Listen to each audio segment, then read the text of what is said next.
12 مہینے اور 4 حرمت والے. اور حرمت والے مہینوں کا معنی کیا ہے؟ تعظیم، عزت، احترام. یعنی وہ جرائم اور وہ گناہ جو عام دنوں میں بھی حرام ہیں. حضرت قتادہ رضی اللہ تعالی عنہ اس آیت مبارکہ کی تفسیر میں فرماتے ہیں، ابن عباس رضی اللہ تعالی عنہ، کہ اس کا معنی یہ ہے کہ جو گناہ عام دنوں میں گناہ ہیں اور وہ جرم ہیں، ان 4 مہینوں میں جو حرمت والے ہیں وہ سنگین ہو جاتے ہیں، سنگین تر ہو جاتے ہیں، ان کی سنگینی بڑھ جاتی ہے. ذالک الدین القیم فلا تظلموا فیہن انفسکم. عام دنوں میں بھی یہ دین قیم ہے، یہ مضبوط دین ہے.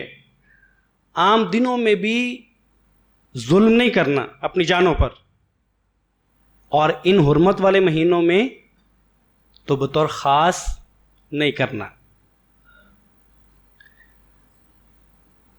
اب یہ جو کنسیپٹ ہے جو قرآن مجید نے ہمیں دیا کہ یہ مہینے 12 اور ان میں سے 4 حرمت والے، ان کا تعلق کسی واقعے کے ساتھ، کسی سانحے کے ساتھ نہیں ہے جس طرح کے عوام الناس سمجھتی ہے.